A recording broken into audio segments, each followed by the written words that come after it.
Hey everyone, welcome to Judging for the Win. I'm Dave, and this is my daily ruling.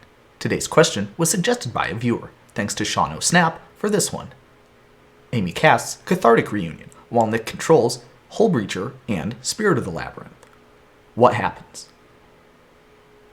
Alright, so first of all, because it's Amy's turn, let's suppose that she probably already drew a card.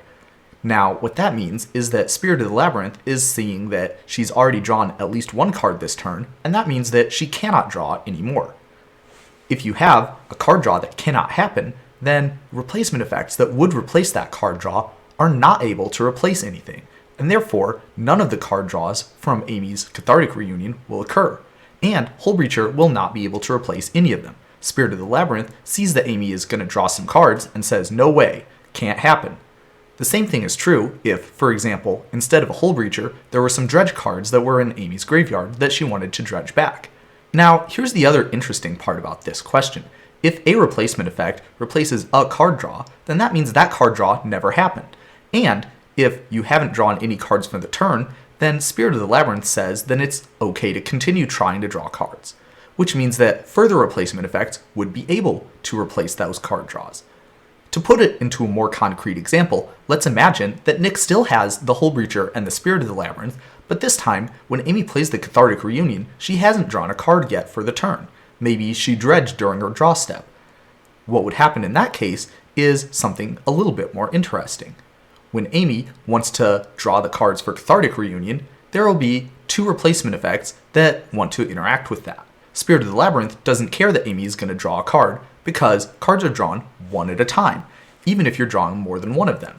What that means in this case is that Spirit of the Labyrinth isn't going to see drawing 3 cards and have some alarm bells go off. Rather, it'll see 3 instances of draw a card, and it might intervene to prevent any card draws that would exceed Amy's 1 per turn limit.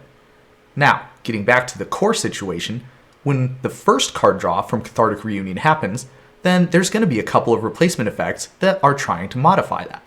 There will be one from Hullbreacher that says instead of drawing a card, maybe I should get a treasure token. And there will also be one from Dredge, which says instead of drawing the card, maybe you could put this into your hand and mill some cards.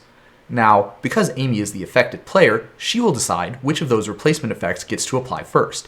If she's a thinking player, she probably is going to want the Dredge one to apply first. The Dredge replacing her draw will mean that Hullbreacher no longer has anything to apply to due to the fact that she's going to draw no cards after the Dredge one applies. What that means for the second and third draws is exactly the same. Again, because she hasn't yet actually physically drawn a card, there's no reason why Spirit of the Labyrinth would say that she can't do it. And as long as Amy has more Dredge cards to use to replace the draws that she's taking, then Hullbreacher isn't going to be doing anything interesting either, because she'll probably just want to keep dredging instead of drawing, rather than giving Nick treasure tokens instead of drawing. And that's all I have for you today. How did you do? Join me again tomorrow for another daily ruling, but until then, I hope you have a great day.